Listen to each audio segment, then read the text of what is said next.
Hi, I'm Dan. And I'm James. And welcome to the Cornwall Property Podcast, where every week we bring you the latest news, hot topics and guidance around the Cornwall property market. Stay tuned to be informed, inspired and to have any of your property related questions answered by trusted local property professionals.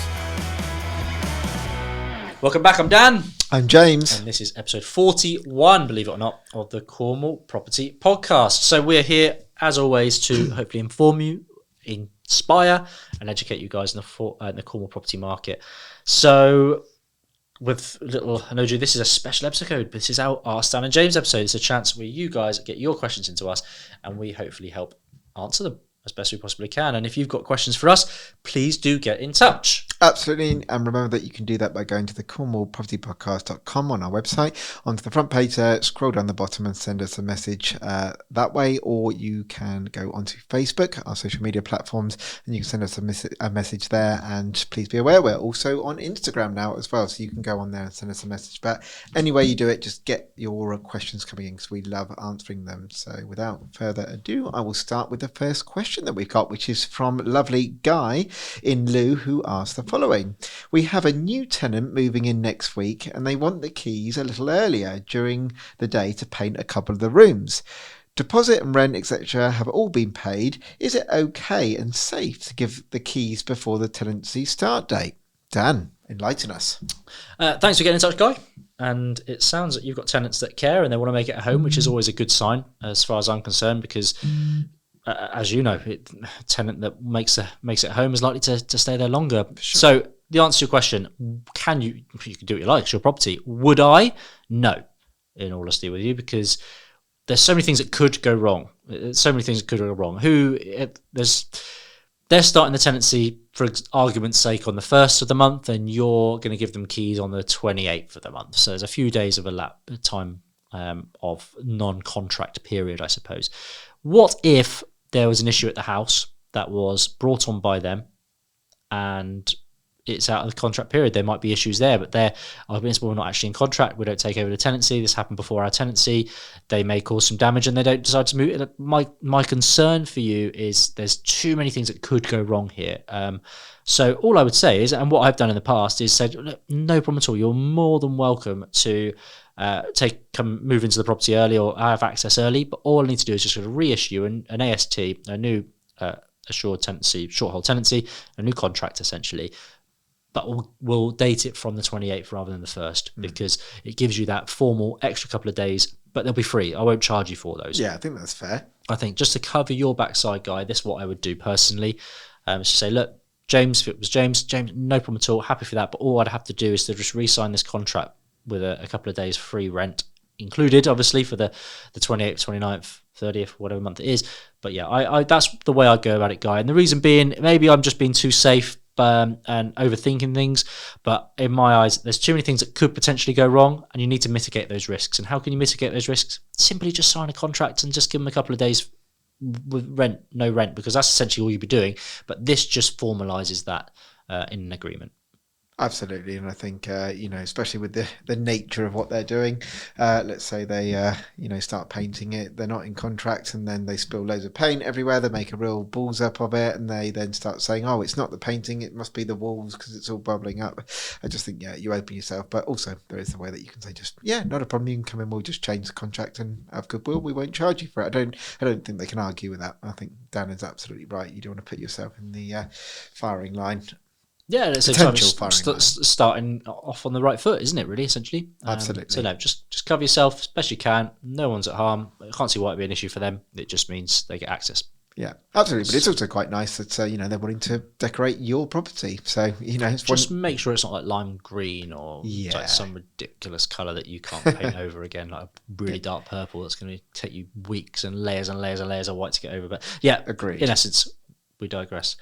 So thank you, Guy, again for getting in touch. And again, hopefully if you've got a question that you want to get in touch with us, please do, just like Jen has from Saltash. So Jen asks, I'm thinking of not self-managing my portfolio for properties around Cornwall. Lovely, Jen. Nice portfolio.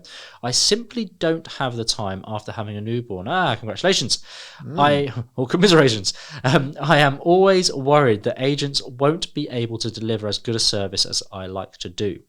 How can I let go and know that my long-serving tenants will be in good hands? Lovely question, lovely dilemma. James? Very much so, and thank you for that, Jen. And congratulations on the newborn. Very exciting, and I totally understand why you're probably doing this to get more time, because a lot of your time is going to be taken up, especially through the early hours of the morning. So, yeah, good idea, and it's a position that I've been in, and Dan has been in. You know, you finish like a flat or a block of flats, and you're sort of thinking, I think maybe I could just carry on managing it, but do we give it over to an agent? And we've been very impressed with the agents that we've used here in Cornwall, and some of them that we've had on the show as well. But in essence, I think a good way to do this, in my experience, is that, okay, why don't you give yourself, a time frame that you pass it over to the agent. Now, normally all the things that do crop up, you're not going to see. It's going to be happening with the agent, but you will get the details of the tenants that are moving into, your property. Thus being their email address, telephone number, all that type of stuff, and of course you know where they are because they're in your flat. But what I would suggest is that maybe that, in 6 months' time, after they've been managed by the agent, you could either just arrange to pop by and say hello, or you could just write them an email, just say, oh, hi there, I'm the actual landlord of the property, and you could ask, how they're getting on. Are they being looked after, for example, and just see, how they're getting on. You could even do that after the first year if you are, really worried about the tenants. Likelihood is, if these tenants, which you obviously do, if they're long serving, they probably know you, and they've got your number anyway, because they would come to you if you've got any problems, because you haven't been doing it with an agent. So yeah, maybe just drop them a text in 6 months' time to say, how are you getting on? I'm interested to know how you're being treated by the agent, and obviously tell them none of the feedback's going to get back to the agent, but you just want to know that you're being looked after because you care. I think that's a good way to do it and monitor it. And the way I look at it, Jen, and yeah, very valid point, and I think it's so key to just check, get feedback. What's the worst that can happen, Jen? Like, these tenants they're long-standing tenants by the sounds of it. If they're not happy about something, they're going to let you know, aren't they?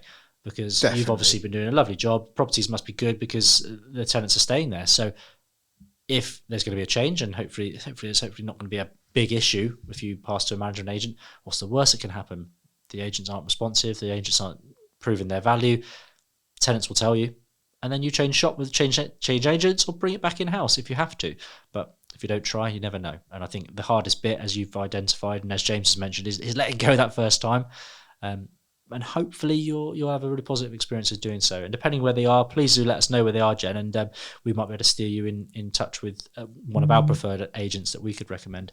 So yeah, thank you for getting in touch, and hopefully that helps. Yeah, absolutely. And again, that's it for today's podcast, guys. Nice, short and sweet, but two hopefully helpful responses to two brilliant questions. So again, thank you both, Guy and Jen, for getting in touch. And again, if you've got any questions, just please do get in touch as well. Yeah, and remember, guys, you can do that by going to the cornwallpropertypodcast.com website, go onto the front page, scroll down to the bottom, send the message in that way. Or as I always say, like a banging drum, go onto our social media platforms such as Facebook and drop us a message there. But without your questions, we wouldn't be able to have these sessions for the viewers and the listeners. So thank you, as always, for bringing them to us. That's it. So until next time, so goodbye from me. Bye from me as well. Take care.